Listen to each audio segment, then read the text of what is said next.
diena. Šiandien esam Šiaurės Lietuvoje, tiksliau Joniškio rajone. Šiaurės Lietuvoje metai buvo tikrai labai sudėtingi. Iš pavasario turėjom beveik visą mėnesį šalnų, po to labai daug kritulių, automatiškai nusitempė vegetacija, turėjom vėlyvą kūlimą, už galvų susėjame žmonės nebespėsim, nebepasėsim. Buvo priimti sprendimai, kad greitai kūliam, greitai skutam, darom ir darom taip, kaip darėm 3-5 metus. Šiemet žmonės prisivertė šlapios, tokios visą vasarą stovėjusios vandenį žemės. Nieką negalim dirbti, reikia staigiai sėti, nes vėluojam. Į tuos šlapius grumstus kiša grūdus, automatiškai tokį darbą darant galima pasėti grumstus ir tvarkingai, gražiai ir nevaluojant, bet turbūt greitis. Greitis sėjimai yra 6-8 km per valandą. Ne 14-16, 6-8. Grūdai ant paviršiaus. Ką daryti? Reikia slėpti grūdus. Dar vienas neteisingas sprendimas. Tuos grūdus slėpėm voluodami šlapę žemę. Dar daugiau suspaudėm ir gaunas toks užburtas ratas, kai kažkur nespėjai, kažkur paskubėjai, padarei klaidą ir po to ją bandai taisyti, o kuo toliau taisai, tuo prastesnį rezultatą gauni.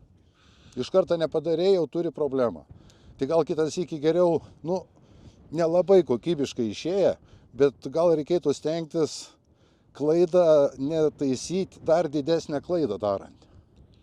Kas šiemet buvo padaryta su valavimais.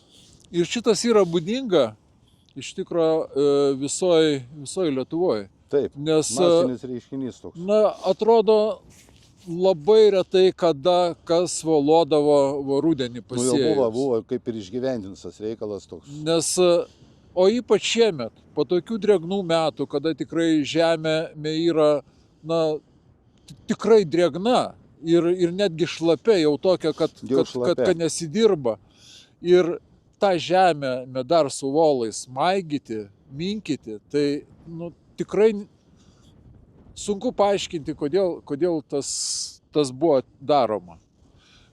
Čia, aišku, galėjo būti sprendimas, konkrečiai šitam lauke, tai negilus žemės dirbimas.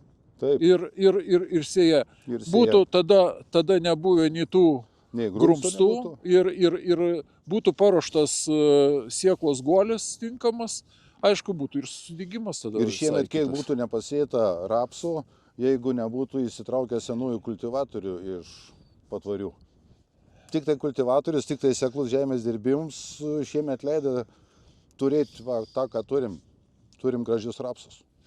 Grūdai, kurie pateko tarp tų grumstų ir vėliau buvo prispausti, tai jie tiesiog taip suvargę, kad tikrai nenori jie augti. Ir tokiam plastelinė.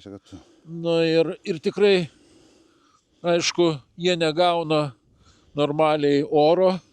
Jeigu pasižiūrėti, kaip jisai sudygęs, tai yra grinai.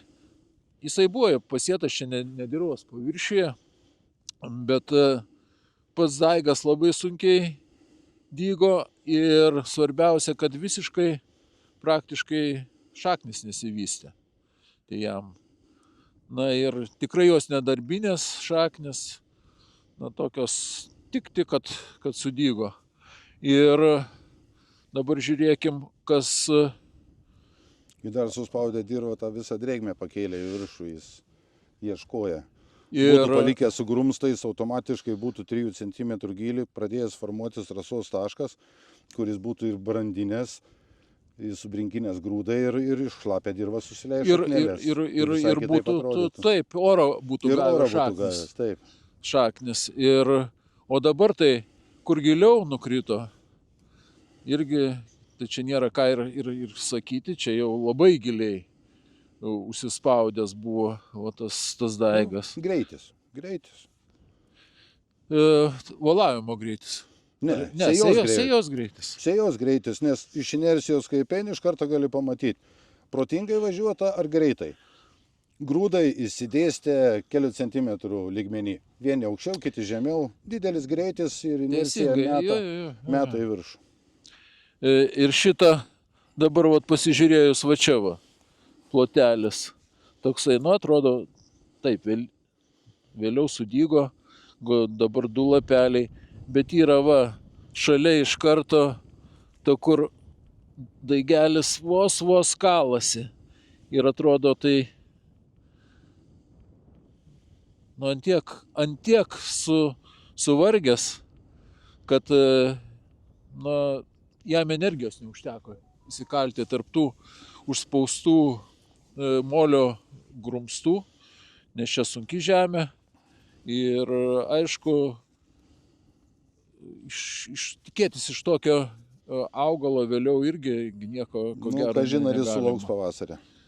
Panašu, kad baigsis tuo, kad jeigu šaltis pakels, tai nutrauks tas silpnas šakneles ir praktiškai jau daigo labai didelis išretėjimas. Jau taip jis nėra tankus, bet bus dar didesnis išretėjimas pavasarį.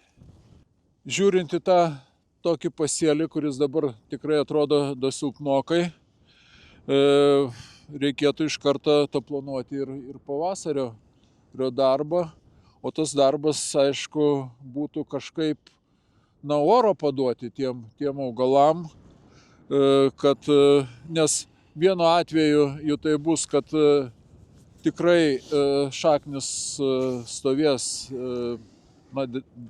drėgnoj dirvoj ir nenorės augalas augti, kitu atveju tai bus perdžiovimas paviršiaus ir vėl tas garinimas. Gali greitai tai patirti ir sausrą tokie augalai. Tai akėčios būtų ta priemonė, tik tai vėl dabar... Viena problemytė. Viena problemytė per yra planktonų, tuos, katruos nuo paviršiaus nudraskės. Čia reikia žiūrėti pavasarį, kokie drėgmė bus. Čia per silpni augalai, nes šaknis silpnas ir... važiuoti kitų kampų. Greičiausiai volas gal būtų... Jeigu nebus per drėgną dirvą. Nu jo.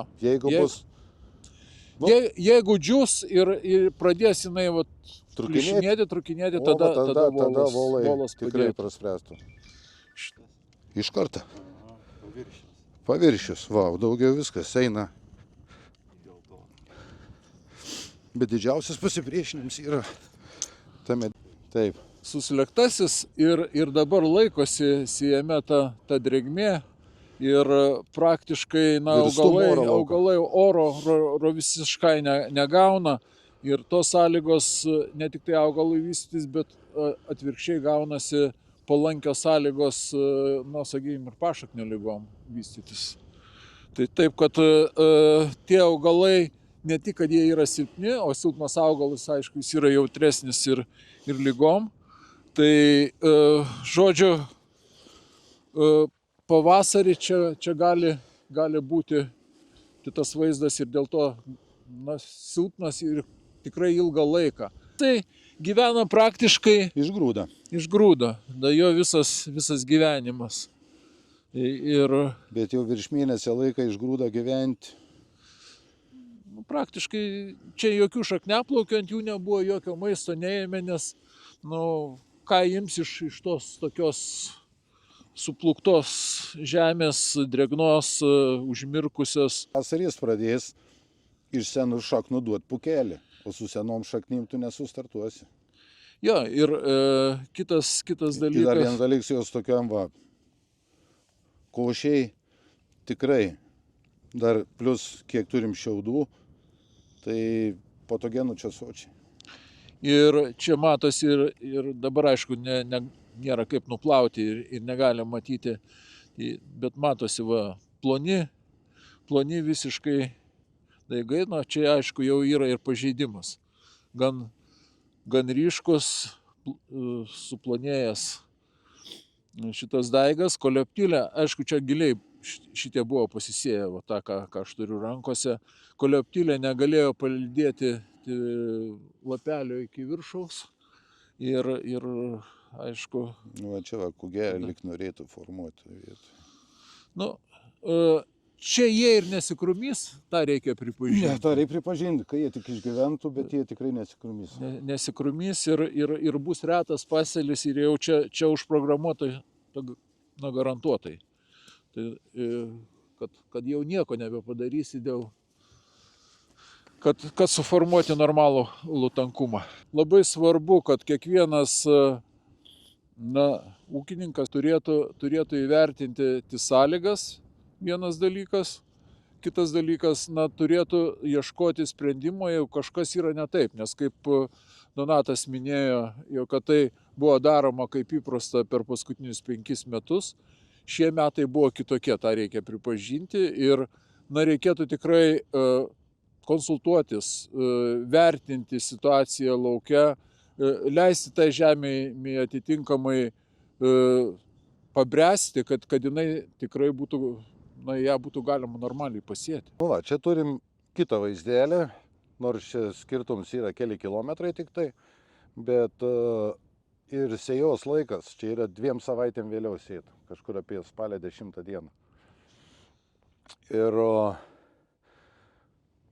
pasėta nelakstant, nes irgi buvo taipogi drėgna dirva ir nespėja privaluoti. Va ir turim tik tai tokį skirtumą, turim normalų tankumą, turim 2 lapelius, tuoj panalizuosim kaip šaknų sistema ir iš karto, kas akį traukia šiemet dėl vėlyvos sėjos, dėl šalnų, pagrindė dėl šalnų ir vėlyvos sėjos nespėjom nusipurkšti nuo piktžolių rudeninių herbicidų, bet iš karto matom ir patį vaizdelį, kad dirva nevaluota, ji yra gyvybinga, ne tik tai kviečiam, bet ir spektrą žulių. Kiek dygsta, kiek visiems gerai yra. Nes dirva yra nespausta, o tas šlapums tai toks pat kaip ir ten. Iš tikrųjų jau reikėjo didinti normą. Siejant spalio, jeigu 10, tai... Čia tikrai nedidinom smarkiai, čia norma galėjo būti apie 200. Visien, tai milijoną skaičiuojant bus apie 5 milijonų. Apie 5. Dabar tas sudygimas, kas svarbiausia, tai yra labai tolygus, labai geras ir praktiškai visi turi 2 lapelius. Galbūt daugiau, aišku, čia ir... dar aišku, galbūt šitoj vietoj, jeigu pasižiūrėjus... Kažkiek lengvesnė žemė yra. Gylis, aišku, yra didokas. Ypač vėliau siejant, bet... Bet jeigu neužspaudytas gylis tikrai... Neužspausta, lengvesnė dirvoje, aišku, augalai turėjo sąlygas geresnės, aišku, deguonies gavo ir jų vystymasis yra čia tolygus. Tai taip, kad dabar tai... Drėgmės sodžiai. Gylis galėtų, aišku, būti tikrai mažesnis. Bet turim ir molį, ir čia tas pakraštis biški lengvesnis yra. Žiūrim, gal ta eilutė tokia? Ne, visur yra čia. Čia jau geriau. Šitoje vietoje matosi, kad tas gylis... Vis tiek augalas, kad susiformuotų krūmimosi bamblė, ten, kur palei veislę, palei... Iškelsi į tą lygį. Jis vis tiek turi būti 3,5–4,5 cm gylį pasėtas, o daugiau išsikels krūmimosi bamblį į tą aukštį, kur jam reikia. Bet jau jam pavasarinės šalnos tikrai jokios baimės. Bet matosi, kad čia yra augalų dirbusios šaknis, jau pačios šaknis. Visai kitaip įsivyščiusios. Nesiuliukai, Nesiuliukai, nenuėję kažkur tokie, bet normaliai kokštelis jau smulkiųjų šaknelių auga.